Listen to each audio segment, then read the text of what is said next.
Merhabalar, umarım çok çok iyisinizdir. Bu aralar YouTube'da sizinle beraber çok sık zaman geçiriyorum. Fark ettiyseniz zaman ayırmaya çok gayret gösteriyorum. Hatta hafta içi bile bunu yapmak için kişisel yorumlarımdan biraz kıstım. Evet, bugünkü konumuz şu.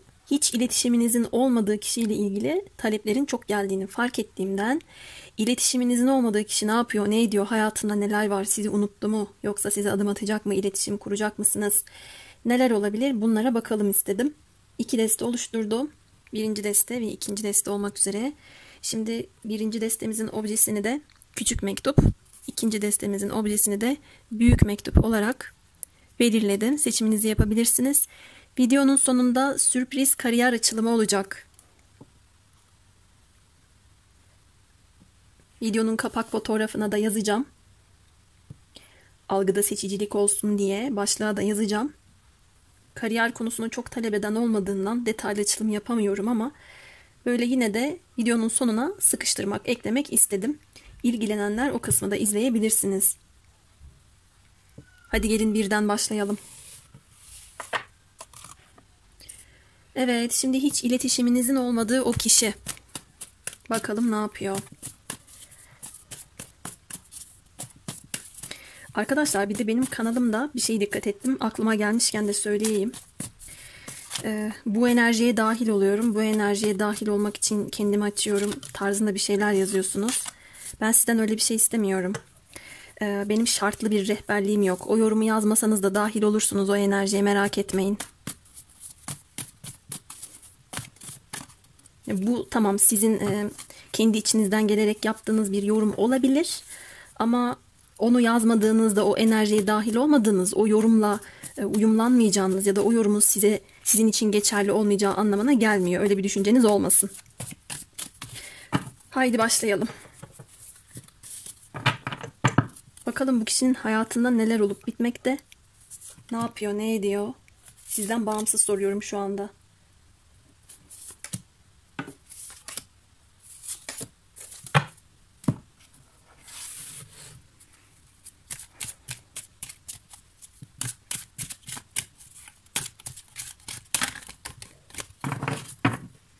Ellerim titriyor. Niye bilmiyorum. Oturduğum yerde. Şu en sondakini alayım.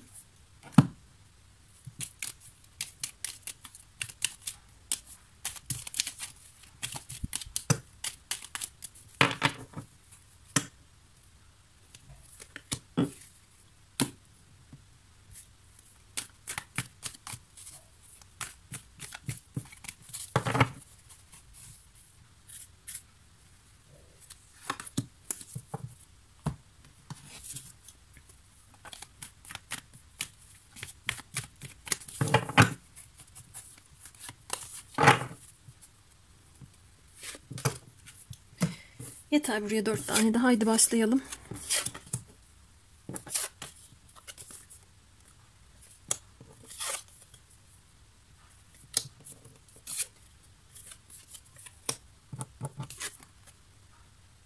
Yeni ay Aslan'da diyor.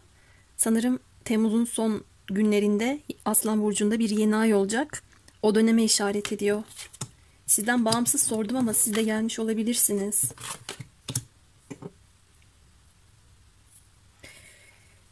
Şimdi sizin bu kişiyle hiç iletişiminiz yok. Hiçbir şekilde görüşmeniz yok. Ama ben bu kişinin hayatında kupaların ikilisi kartıyla açtık. Yüz yüze görüştüğü, görüşmeler yaptığı bir kişinin varlığını görüyorum. Bunun illa duygusal bir bağlantı olmasına gerek yok. Belki de iş görüşmesidir. Belki de bir arkadaşıyla görüşüyordur. Ama şöyle bir durum gelmiş ki hayatında belli başlı konularda ektiğini biçtiği bir süreçte. Kariyer konusunda son derece verimli bir süreçten geçtiğini görüyorum.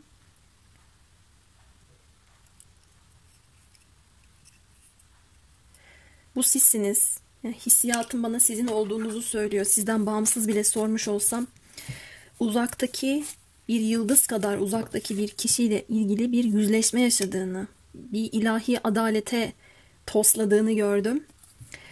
Size şu anda ulaşamıyor ve bakın şu merkezdeki kartta da yıldızlar var. İkinci bir şans istiyor olabilir. Hayallerinde, dileklerindesiniz bu kişinin. Şurayı biraz detaylandıracağım. Maddi olarak korunduğunu, emeklerinin karşılığını aldığını düşünüyor bu kişi. Şanslıyım diyor. Hatta böyle ufak tefek şans oyunlarında ya da bir takım iddialarda başarılı olmuş olabilir. Eline bir miktar para geçmiş olabilir. Görüşünü, bakış açısını çok daha yeni, çok daha yenilikçi bir tarafa çevirmiş olabilir. Cesur ve iddialı bir enerjisinin olduğunu da görüyorum.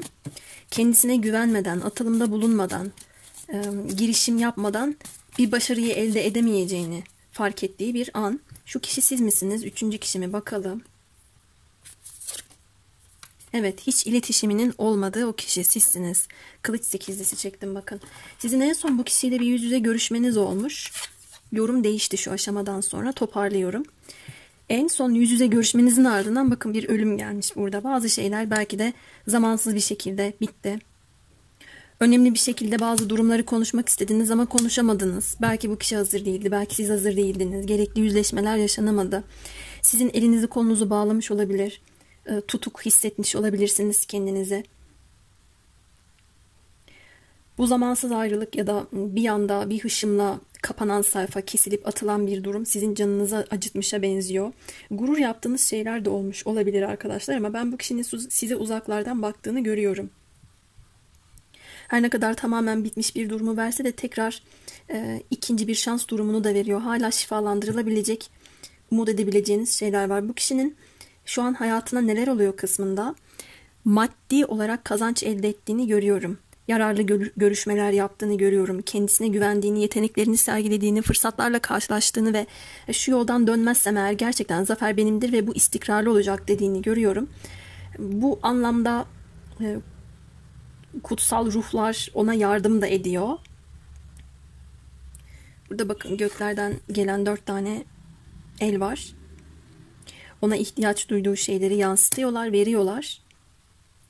Desteklendiğini de görüyorum. Duygusal konularla ilgili hayatında da bir arınma, yenilenme, şifalanma enerjisinde ve bir ilahi adalet durumu söz konusu. Uzaklardan size bakıyor olarak da gördüm ben. Peki enerjisinde madem siz geldiniz, hiçbir şekilde iletişiminin olmadığı kişiyi unutmadığını görüyorum. Ne düşünüyorsun? İletişimin yok hiçbir şekilde. Ne düşünüyorsun?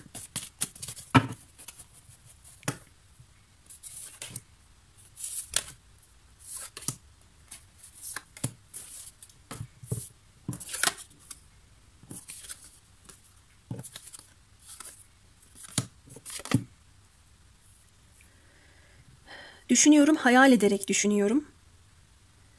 Bazen düşününce, hayal edince bir duyguya kapılıyorum ve ben bu duyguyla ne yapacağım diye de düşünüyorum. Ona somut adımlarla gitmek istiyorum. Ona hak ettiği şeyleri vermek istiyorum. Cömertçe davranmak istiyorum. Ama istemekle olmuyor. Sonrasında onun bana çektiği sınırları düşünüp ben de geri planda duruyorum diyor. Ben onu çok özledim diyor. Bakın kupa altılısı kartı da burada. Sizin bu kişiye sınır çektiğinizi düşünüyor daha çok. Bir takım şeylerin zamanında hesabını yapamadım. Dikkatsizce davrandım. Yüzeysel oldum. Ya da ağırlık vermem gereken konuları çok iyi değerlendiremedim. Karşımdaki kişi de bana sınırını çekti. Kendisini korumaya aldı. Kendini haklı görüyor ve beni kendisine yaklaştırmayacak diye düşünüyor sizinle ilgili. Unutmuş değil. Düşündüğü çıksa da bir korku enerjisi de algılıyorum. Özlem var. Peki neler hissediyorsun kalbinde?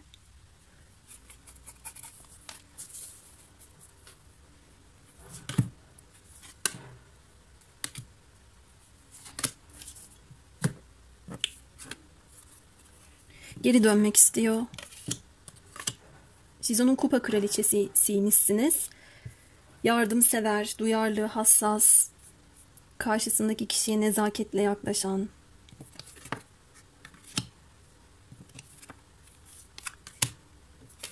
Arkadaşlar, bu kişi için son derece şaşırtıcı bir aşksınız. Aranızda mesafe olabilir. Ama size bir hediyeyle gelmek istediğini, gönlünüzü almak istediğini görüyorum. Kafasında çok fazla dolanıyorsunuz. Bu kişiden pardon, sizden bu kişiye şuna benzer bir enerji gidiyor. Orada bir dur bakalım. Orada bir dur. Ben sana kriterlerimi, kurallarımı, neyi isteyip neyi istemediğimi belirttim. Bu konuda gerekirse sözlü çekişmelere, buna benzer savaşlara da varım. Kendi hakkımı ya da alanımı sonuna kadar korurum. Ben şunları istiyorum, şunları istemiyorum demişsiniz. Uzun ömürlü bir ilişki olacaksa ya da bu kişiyi ciddiye aldığınızı gösterecek bir şey yaptıysanız bunların son derece farkında olduğu çıkmış. Kalbinde sizinle alakalı köklü adımlar atma isteği, tekrardan bir güven anlaşması yapma isteği var. Bunun için size şunu diyebilir. Gel geçmişteki sıkıntı ve sorunları kesip atalım. Evet, ben de korkuyorum ektiklerimi biçeceğim diye ya da geçmişte o özlediğim şeylere kavuşamayacağım diye korkuyorum diyor size. Ama unutmuş olduğunu da görmüyorum.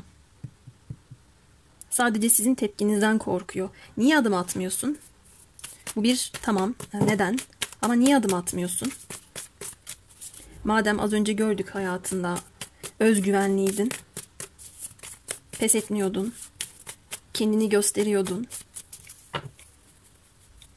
Başarının anahtarı senin için buydu. Burada da pes etme. Niye adım atmıyorsun? Pes etmedim de ben de tetikte bekliyorum. Yani muhalif tavır davranışlar sergileyeceğini biliyorum onun bana. İnatçılık yapıyorum diyor. Ben de kendi kalbimi kırdırmam yani sonuçta diyor. Kendisini herhangi bir tehdidin ortasındaymış gibi hissettiğinde o da bir savunmacı yaklaşıma geçiyor. Ona benzer bir pozisyon aldığını görüyorum. Geçmişteki şeyleri de yaşamak istemiyorum dedi bana. Peki vazgeçmemiş ama. Adım atacak mısın?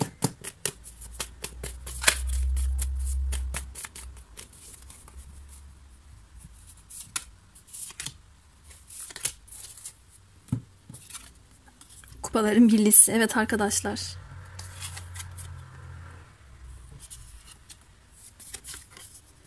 Evet. Bakın, para şövalyesi, para kraliçesi. Bu kişiden size somut bir adım geliyor. Bir teklif. Ay, hatta şöyle diye isim geldi. Yüzük de buradayken hazır bir yüzük bir evlilik teklifi olabilir. Bakın, burada bir balık var. Burada kuş var. Kısmetine doğru yol aldığını görüyorum. Bu kişiden bir adım bekleyin siz. Bir aylık zaman dilimi gelmiş. Eylül ayını veriyor. Aslan burcundaki yeni ay süreci çıkıyor. Somut adımlar ile gelecek size. Gel geçmişteki şeyleri kesip atalım diyebilir. Burçlardan da bahsedelim. Toprak burçlarımız burada. Su burçlarımız burada. Kova burcu gelmiş. Aslan burcu, akrep burcu gelmiş. Bir de yay burcumuz gelmiş arkadaşlar. Baskın olarak. Çok güzel geldi. Haydi bir de konuşturma kartlarından alalım.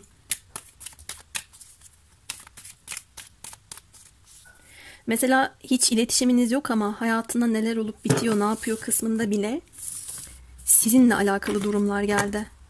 Orada emin olmak adına da kart açtım.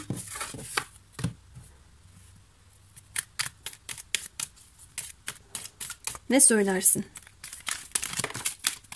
2 tane düşmüş. 2 tane alalım. Seni hala seviyorum. Ay ne romantik. Bana tüm bu olanları düzeltme şansı verir misin? Gelecek zaten.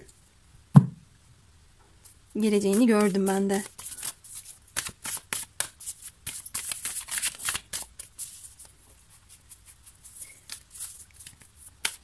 Ve art niyetli bir gelişi de yok. Dürüst, ilkeli ve sorumluluk sahibi bir kişi olarak gelecek. Yani bazı şeylerin sorumluluğunu alarak gelecek. Belki bu iletişiminizin hiç olmadığı zaman dilimlerinde evet ben hani seviyorum, düşünüyorum, hayal ediyorum ama bu duygularla somut olarak ne yapacağımı bilmiyorum tarzında bir dönemden geçmiş. Geçtiğini de gördüm zaten. Ama artık yavaş yavaş şey yapacağını da görüyorum. Düzelteceğini. Yeniden bir araya geleceğimizi hissediyorum. Aklım karışık, kalbim karışık. Aklının kalbinin karışık olduğunu çok görmedim ben. Sadece şöyle bir durum olabilir. İletişim konusunda nasıl yaklaşacağını bilemiyor olabilir. Ben ona adım atacağım ama onun tepkisi bu şekilde olacak. onun kararsız kaldığı ya da onun kendisine korumaya aldığı durumlarda ben nasıl bir hamle yapsam acaba tarzında değerlendirme yaptığını görüyorum. Yoksa bir karışık kart gelmedi bakın. Çok güzel geldi. Buradaki enerjiyi daha fazla karıştırmayalım. Çok net geldi. Adım gözüküyor arkadaşlar. İletişim kuracağınızı da görüyorum baktığımda. Birinci mektup için söyleyeceklerim benim bu kadar. Şimdi diğer tarota geçiyorum. Şu destelerimi tekrar şunun içine koyacağım. Görüşmek üzere ikinci desteği seçen arkadaşlarım. Evet, büyük mektuptayız. Umarım sizde de çok güzel enerjiler çıkar. Hiç iletişiminizin olmadığı kişiyle ilgili. Bakalım ne yapıyor, ne ediyor, hayatında neler var, neler yok.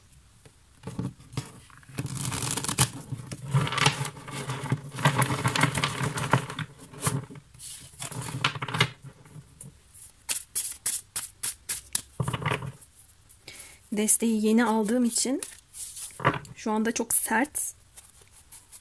Karıştırmakta da zorlandım. Evet, bakalım hayatında neler var bu kişinin.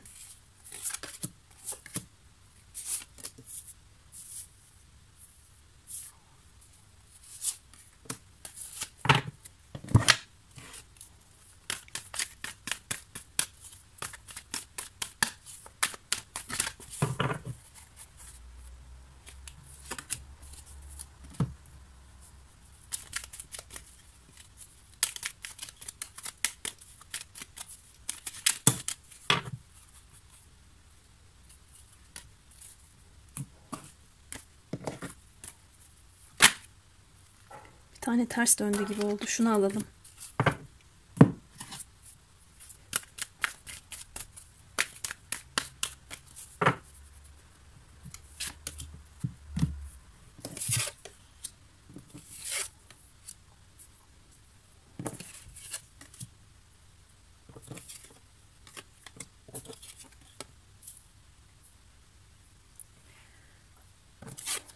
Hayatımda kim olacak? Ben varım, ben diye açtı.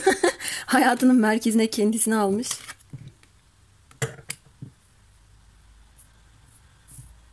Evet, tam şu an içinde bulunduğumuz dönemin kartı düşmüş, dönmüş. Dolunay Oğlak'ta zor bir döngü sona ermek üzere.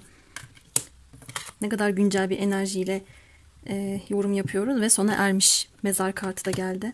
Burası biraz karışık arkadaşlar. Kolektifin enerjisinden midir nedir? İlk deste ne kadar açıktı, ne kadar netti? Bu da çok karışık geldi. Bu kişinin hayatında güncelinde kendi konularının olduğunu gördüm. Pek çok şeyi deniyor, pek çok konuda bilgi toplamaya çalışıyor, kendisini geliştirmeye çalışıyor. Bunu yaparken kendisinden yaşça büyük bireylerden, bir patron figüründen ya da babasından yardım alabilir. Seçimini yapıp ilerlemek, yol almak istediğini de görüyorum. Bununla beraber kariyer konusunda kendisini güçlendirmeye çalıştığı çıkmış. Girişimleri var, başarılı olmak istiyor ve bu girişimlerinde yaratıcı olmak adına elinden geleni yaptığını da görüyorum. Yollarla, yolculuklarla ilgili bir bağlantısı da var. Daha çok kara yolculuğunu gördüm. Belki tatildir, belki daha farklı bir şeydir, iş gezisi de olabilir. Bir yerlere gidiyor ama bu kişinin para konularında fazla materyalist davrandığını, şu anda gündemine bunu çok aldığını, duygusal konular üzerinde pek fazla dolaşmadığını da görüyorum. Benlik noktası çok yüksek gelmiş. Parlamak istediği bir dönemde umutlarının gerçekleşmesini çok istiyor. Tüm alanlarda çok enerjik olmak istiyor. Zafer elde etmek istediğini ve her şekilde hayatımda hiçbir şey eksik olmasın ve ben bütün bir şekilde hareket edeyim dediğini de görüyorum. Sanata, kitaplara, enstrümanlara, resme fark etmez. Birinden birine de olur. Yeteneği varsa bu alanlarda da hayatında şu anda adımlar atıyor olabilir. Sorumluluklar, aldığı yükler, geçmişten bu zamana kadar uğraş verdiği konularla ilgili artık sıkıntılar mezara gömülsün. Benim için yeni bir süreç başlasın istiyorum da diyebilir. 2 tane Oğlak Burcu'nun kartı gelmiş. Tam merkezde de Yengeç Burcu'nun kartı var. Çok güncel bir enerji de geliyor. Mesleği bazı şeyleri deney yaparak çözmek de olabilir arkadaşlar. Belki kimyagerdir. Belki bir damlanın, bir gramın önemli olduğu bir meslek alanı vardır.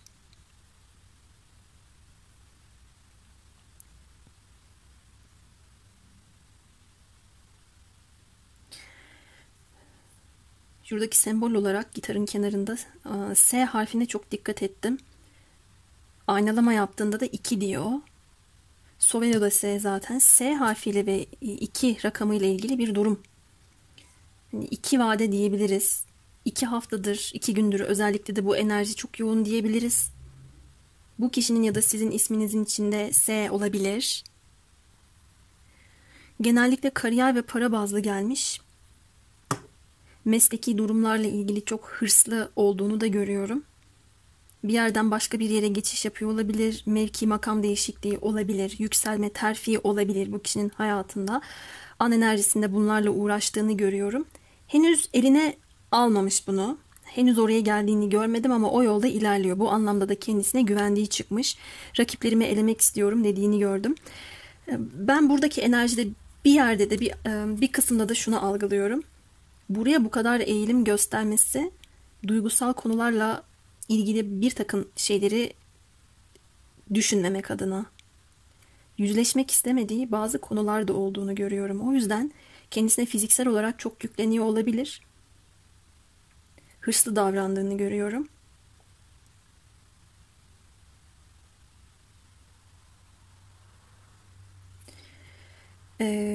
Despot bir tavır tutum içerisinde olabilir. Benlik noktası çok fazla geldiği için ben istedim de böyle yaptım. Ben ne zaman istersem onu o şekilde hallederim. Ben hayatımda şimdilik şunu istiyorum. Diğer konuları rafa kaldıracağım. Her şeyin en doğrusunu ben bilirim tarzında bir durumda gelmiş arkadaşlar.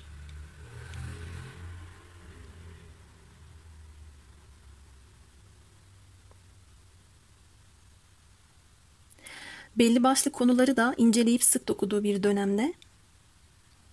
Bunu yaparken biraz fazla stratejik, fazla şeytan enerjisi çalıştığı için göz doldurmaya ya da göz boyamaya çalışan bir hamlesi de olabilir. Çok karizmatik, çok çekici olduğunu düşünüyor. Bu ya da düşünecek. Bu tamamen kariyer konusunda geldiği yerle ilgili bir şey ve bunu kullanmaya çalışacağını da gördüm. Evet, onun için bir dönemin kapanacağını gördüm. Ama o dönem kapanırken ben parlamaya doğru gidiyorum. Artık eskisine göre çok daha çekiciyim. Kimse bana hayır diyemez. Bunu da kullanırım. Hatta burada kimse dediği yani kadınlar ya da erkekler de olabilir. Artık herkesi kontrol edebilirim, her sözümü geçirebilirim tarzında bir düşüncesi de var. Oradan oraya geçiş yaparken böyle değerlendiriyor. Evet, peki. Sizle ilgili ne düşünüyor? Sizi düşünüyor mu? Bir de buna bakalım.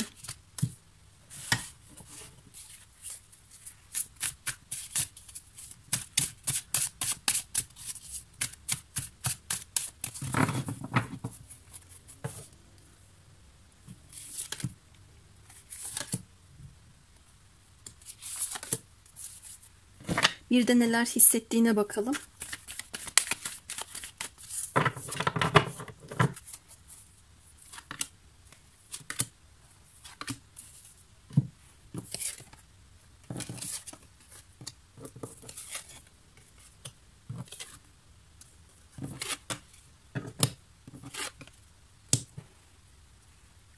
Yani çok ilginç kartlar geliyor. Azıcık sizi düşünmeye başlasa kafasından dumanlar çıkıyormuş gibi, beyni yanacakmış gibi ya da duyguları onun zihnini yakacakmış gibi hissettiğinden hemen bir eline silah alıp bir ateş edesi geliyor. Ediyor da zaten. Bunu yaparken kendisi de yaralanıyor.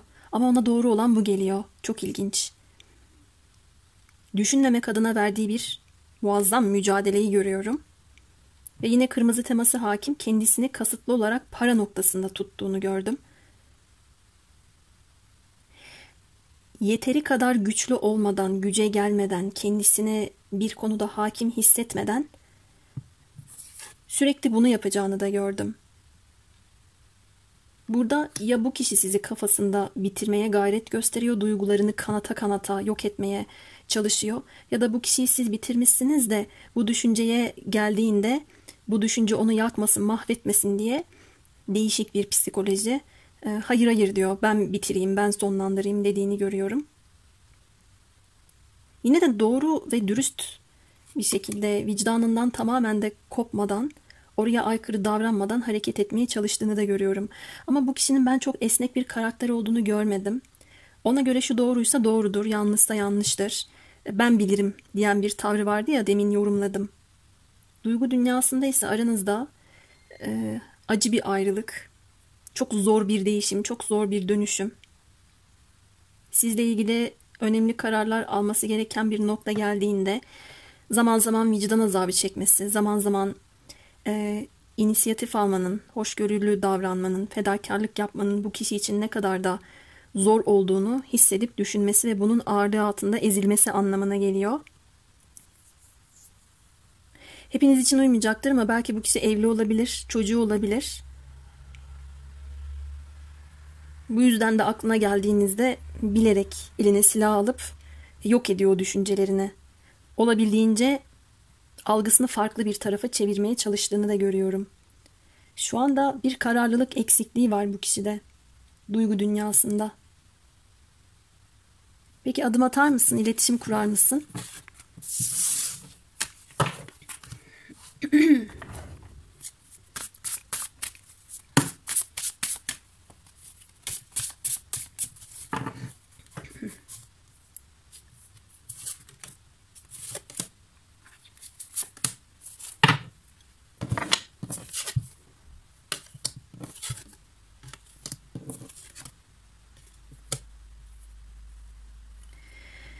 Yani arkadaşlar, bunun için gereken yolu, yöntemi, imkanı bulamadığını görüyorum. Sizin her ne kadar beklediğinizi bilse bile, özellikle somut bir şey beklediğinizi bu kişi biliyor.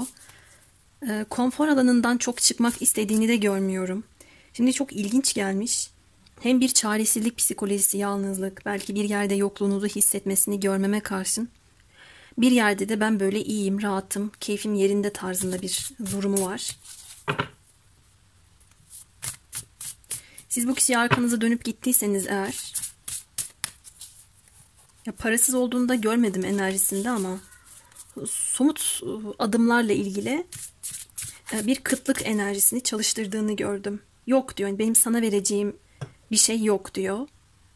Ama bu sizin beklediğiniz şey. Yoksa başka şeylere gayet de sahip olduğunu düşünüyor. Niye böyle düşünüyorsun?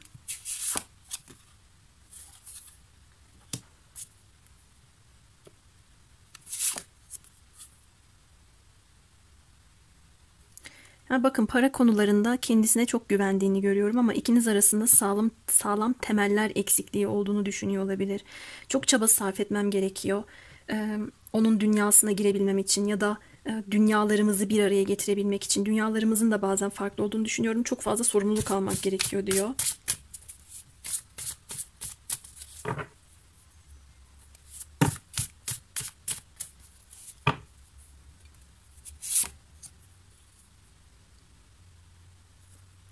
Arkadaşlar, belki hani bir mesaj atar ya da kafasını çok meşgul ettiğiniz bir dönemde sorumluluk bilinci çalıştırmadan kafasına göre bir hareket edip belki bir adım atabilir.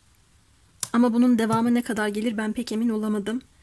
Çünkü bu kişinin farklı bir dünyası var algıladığım kadarıyla ve yoğun bir kişi olarak da geldi. Sizin de farklı bir işiniz var. Beklenti farklılıkları olabilir. Yani sizin beklediğiniz şey şudur. Ama o size belki şu kadar verecektir. Yetersiz gelebilir. Ya da daha farklı bir şey sunar. Ama sizin için tamamen hayal kırıklığı olur. Boşu boşuna bekledim hissiyatı oluşabilir. Yine de kendisine yersiz bir güveni de var şimdi. Kariyer konusunda kendisine güvenebilir. Ben her şeye sahibim diyebilir. Öyle bir gösterişi olabilir. Ama böyle insanları da statüsüyle, gücüyle, parasıyla, mevkisiyle etkilemeye çalıştığını görüyorum. Belki size de böyle yapacaktır. Ama bir algıladığım bir şuursuzluk da var yani. Şurada. Niye böylesin sen?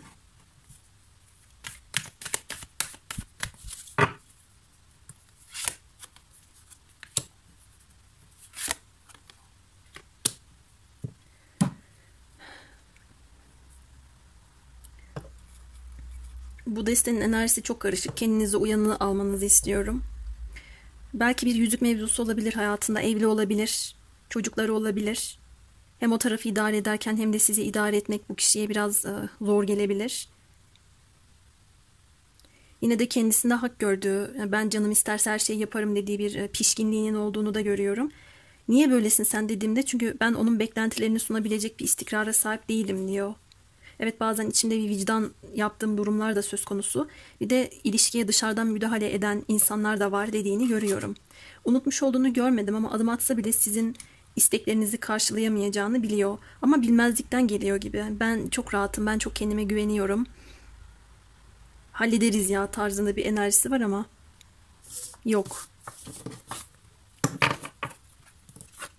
Biraz da armut piş ağzıma düş diyen birisi olabilir duygusal konularda.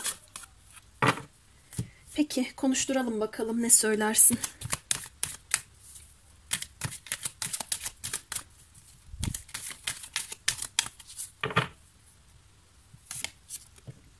Nasıl hissettiğimi bilmiyorum.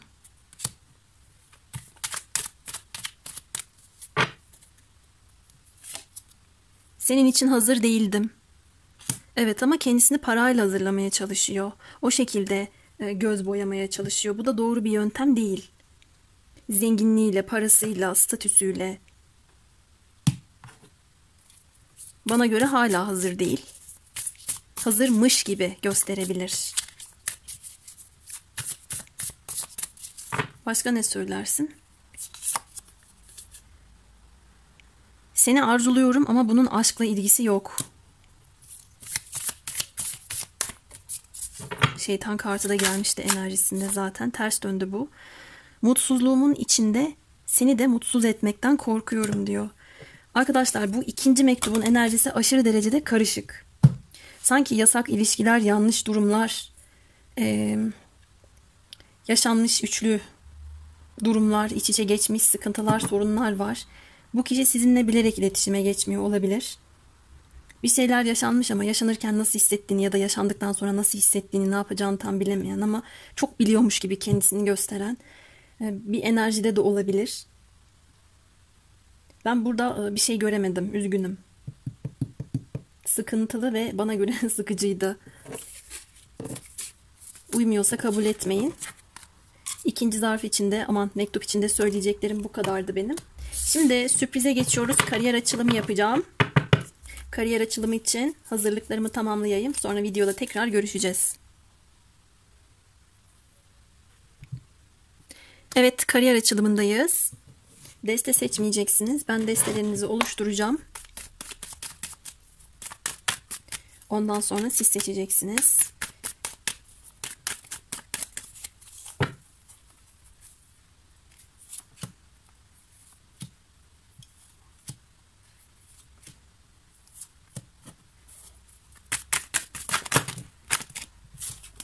Çok düştüler.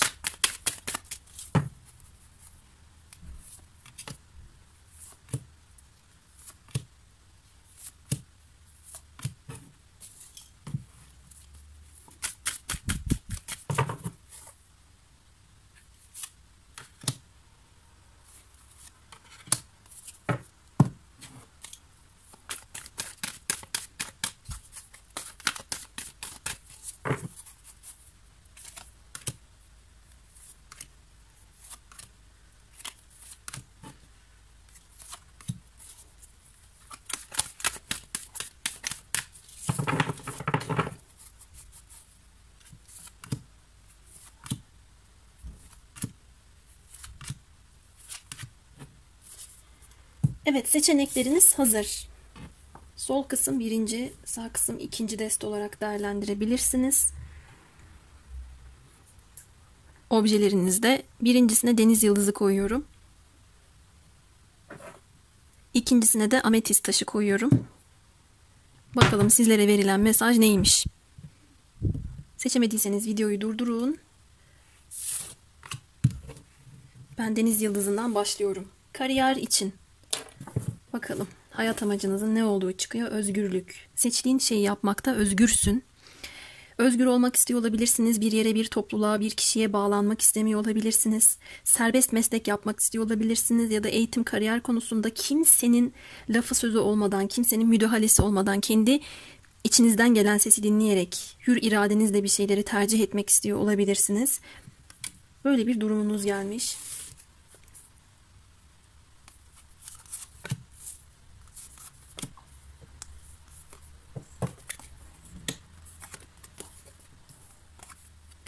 Ay ne kadar güzel açtık. Evet, burada bir gruba, bir topluluğa bağlı kalmadan bireyselliğinizi ifade edebileceğiniz, girişimci ruhunuzu konuşturacağınız taraflara doğru ilerliyorsunuz arkadaşlar. Topluluk içinde alkışlanacağınız, ben bunu başardım diyeceğiniz bir dönem olacak. O kadar da uzak vade görmedim. 1 ay gibi, 2 ay gibi bir zaman dilimi çıkmış. Güzel haberler alacağınızı görüyorum. Para konusunda da emlak, muhasebe işlemleri tarzında işlemleriniz varsa elinize bir takım güzellikler geçecek, borçlarınızı ödeyeceğinizi görüyorum. Başarılı olacaksınız. Böyle bir rekabet ve çekişme ortamındaysanız bu ortamın zaferi sizin. Ya bu ortamdan siz zaferde çıkacaksınız. Bir galibiyet duygusu tadacağınızı görüyorum. Bir yerlere bir yatırım yapabilirsiniz, para harcayabilirsiniz. Kazançlı çıkacağınız da çıkmış. Çok güzel tekliflerle, haberlerle karşı karşıya olacağınızı görüyorum. 2 tane kuşumuz var. Mesajlar gelebilir. Daha önceden başvurduğunuz bir yerler varsa oradan güzel haberler alabilirsiniz. Belki bunlar hayatınızı kökten değiştirecek haberler olmasa da yine de sizi mutlu edecek haberler. Hak ettiğiniz şeyleri alacağınızı gördüm. Para konusunda da böyle elinize bir para geçeceği çıkıyor. Çok güzel arkadaşlar. Aynı zamanda çevrenizdeki kişilerden destek göreceğinizi de görüyorum. Bir alanınız var. O alana kimseleri geçirip dokundurtmak da istemeyeceksiniz. Kariyer konunuzla ilgili yenilikler, şu anda bulunduğunuz yerden daha farklı bir evreye geçmeniz, hatta bir yolculuk gündeminiz bile olabilir. Sanata yatkınlık, yaratıcı girişimler, yeni bir şeylere başlamanız, belki hobiler edinmeniz gibi bir durum da çıkıyor. Güzel olaylar yaşayacağınızı görüyorum. Ve bunlar sizin kendi yüksek benliğinizden bağımsız şeyler değil ya da oraya aykırı olacak, oraya hizmet etmeyecek bir durum değil. Kalbinizde ne varsa hayatınıza, kariyer konusunda da onu yerleştireceğinizi görüyorum. Burada rehberler yazıyor. Benim şu anda size yaptığım rehberlik de güzel bir mesaj aktarabilir size. Detaylandırasım hiç gelmiyor çünkü çok güzel çıkmış. Şu valiziniz sizin bu zamana kadar yanınıza kariyer konusunda aldığınız deneyimler, tecrübeler de olabilir. Yani bu yolculukta size çok güzel hizmet edecek bir durum bu.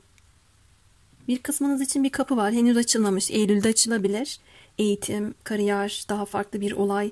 Bu kapı açıldığında da hayrınıza olacak ve hayallerinizi gerçekleştirebileceksiniz olarak görüyorum. Yani maddi olarak da para açısından da eğitim, kariyer, yani her şekilde çok güzel geldi. Her neyi bekliyorsanız o elinize gelecek. Bir takım belge, bir şeyleri imzalama işlemleri de var.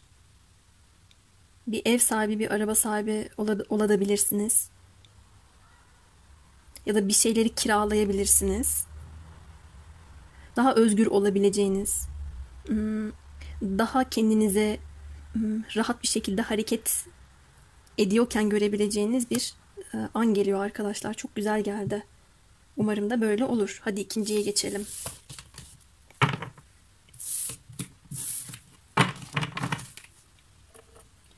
Evet, kariyer yorumu için ametist taşını seçmiş olan arkadaşlarımın yorumundayım.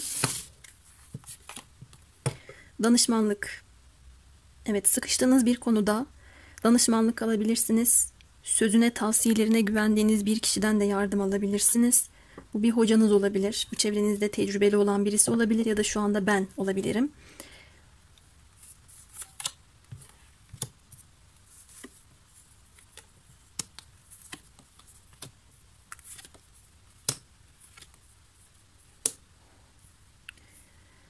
Anne baba engeli, patron patroniçe engeli tarzında durumlar görüyorum. Şimdi arkadaşlar burada yorumu böleceğim.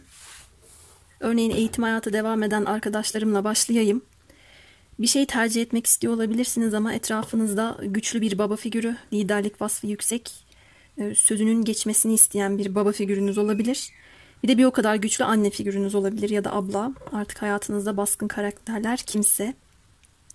İkisinin de olaylara çok hakim olduğunu ve kendisiyle ilgili böyle düşündüğünü görüyorum ama bu olay biraz baskı şeklini aldığında olumsuz gelişmeler, öfke patlamaları yaşanabilir. Bir anda savrulacak olan durumlar, empati yapamadığını düşündüğünüz kişilerin sizde yaratmış olduğu bir öfke patlamaları ve artık iletişim konusunda bir anda bazı şeyleri yıkmanız ya da içinizde bir volkanın patlaması durumları olabilir. Bu anlamda da eğer sıkıştığınızı düşünüyorsanız tarot rehberliği alabilirsiniz ya da daha sakin, sözüne güvendiğiniz, bilgece yaklaşımları olan bir kişiden yardım alabilirsiniz.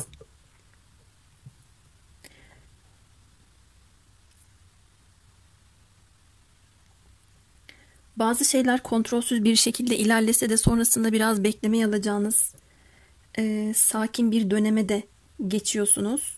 Ağustos sonu, Eylül gibi bu yaşadığınız hengamenin artık yavaştan durulması tarzında bir sürecinizi görüyorum. Bir seçim yapma, bir karar alma ya da kararı alıp sürecin sonunda sadece sizin için artık beklemenin kalması tarzında bir şeyler var. Belki de bu bir sınav şeyidir. YKS de bugün açıklandı diye biliyorum. Böyle bir şeyler olabilir arkadaşlar.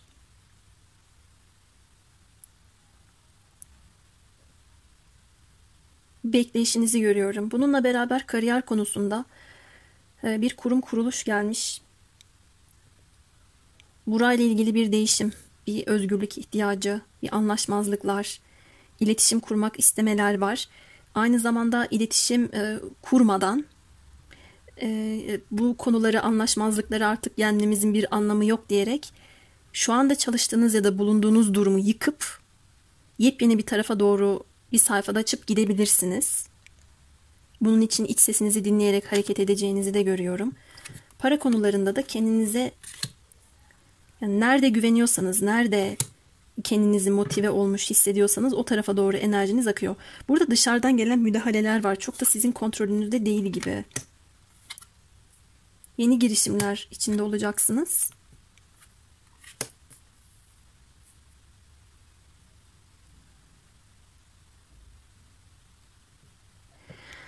Motivasyonunuzu artıran ya da azaltan etkilere göre hareket edeceğinizi de gördüm. Ama bir bitişte görüyorum. Ya sizi kaybedecekler, bulunduğunuz yerden ayrılıyor gibisiniz. Ya da siz bir kayıp yaşayabilirsiniz. Bakın burada iki ayrı uyarı veriyor. Bitişler, kayıplar, anlaşmazlıklar, öfke patlamaları, şok olaylar gibi. Yeter artık deyip gemileri yakabilirsiniz. Burada buna benzer şeyler gelmiş. Tam da merkezde. Kendi yeteneklerinizi sergilemek istediğinizi görüyorum. Sanata yatkınlığınız olabilir. Kendinizi ifade etmeniz, bir ortamın içerisinde parlamak istemeniz, göz önünde olmak istemeniz sizin için çok önem arz ediyor olabilir. Ben perde arkasında duramam. Ben kendimi parlatmalıyım. Herkes yeteneğimi görmeli. Güçlü, özgüvenli olduğumu görmeli. Ne kadar enerjik, ne kadar sinerjik olduğumu görmeli diyebilirsiniz.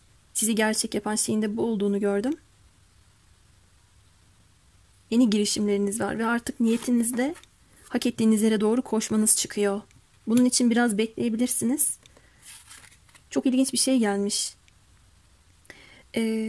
Kariyer konunuzla ilgili buna benzer gelişmeler yaşarken arka planda size sevgisini açacak olan ya da kalbini, duygularını sunacak olan sevgi dolu bir erkek de gözüküyor. Bu yardıma dokunacak bir kişi de olabilir. Orası ayrı.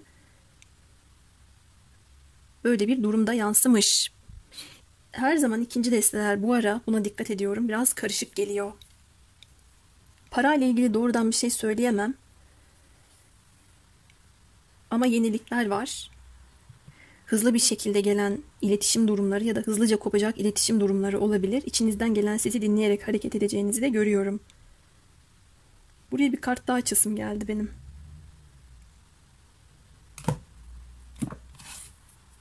Para kariyerde ne oluyor diye tekrar bir soralım.